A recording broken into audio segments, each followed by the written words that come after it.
Anfield Energy Inc. is a uranium and vanadium development and near-term production company.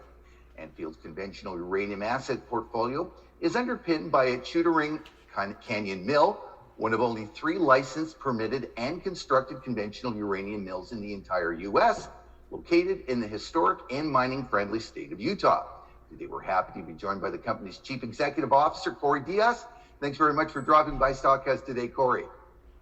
Thanks very much, Dave. Thanks for having me. Our pleasure. So to start off with, Corey, can you tell us a little bit about yourself and the history of the company? Sure. I've been in capital markets for about 20 years. I've been involved with Anfield for close to 10 years as the CEO. My background lends itself to what we've been doing with Anfield, a lot of M&A work, a lot of work in the finance side. And, we've been acquiring assets over the years in order to create an entity that we believe is worthy of production. And so Anfield, as an entity, started off quite small. We looked at the opportunities of potentially doing third-party mining, toll milling through another mill. Ultimately decided that it made more sense for us to have in-house production. And so we sought out an asset, the Shooter Mill, which we acquired back in 2015.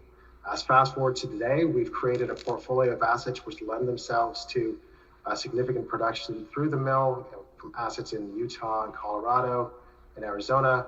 And our aim, given where the uranium price is today, is to accelerate that process to reach production in the coming years. Well, Corey, as I mentioned in the intro, Shooter Canyon is one of only 3 licensed, permitted, and constructed uranium mills in existence throughout the U.S. Can you unpack the benefits of this? Sure. If you're going to mine, you need a way to process the material and turn it into yellow cake. There are only a handful of ways to do that, especially on the conventional side. Back in the 1980s, there were probably about 40 mills in existence in the U.S.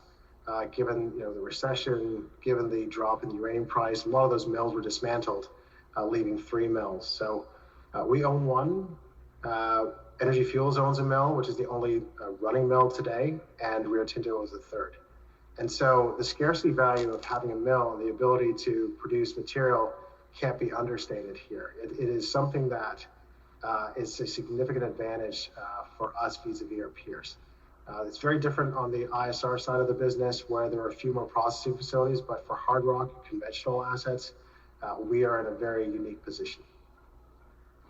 Corey, can you tell our audience a little bit about the rest of the Anfield portfolio?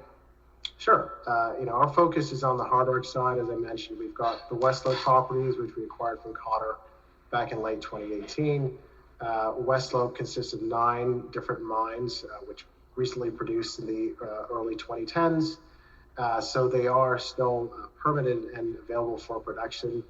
Heavily vanadium laced mines, more so vanadium than uranium mines. The ratio is roughly 5 or 6 to 1 in terms of vanadium to uranium, which means the rock today is quite lucrative. We're talking about $450 to $500 per ton rock, which means that we can ship it from Colorado to our mill and be quite profitable today.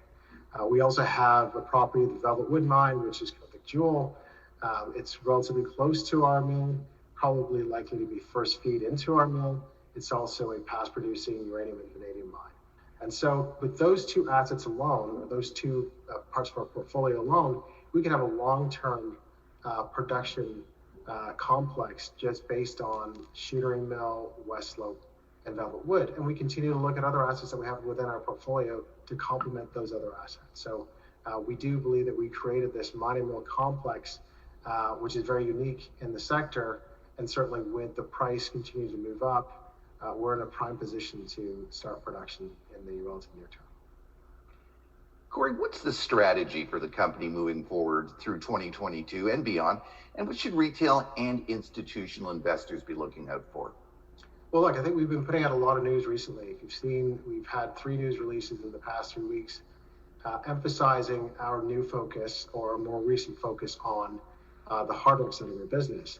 I think that, as you spend a lot of time in the sector, you realize that having your own production, your ability to control your own production, is a huge advantage. And so, we've returned to the idea of pushing forward on our own production, pushing forward on our own mines to fill our mill.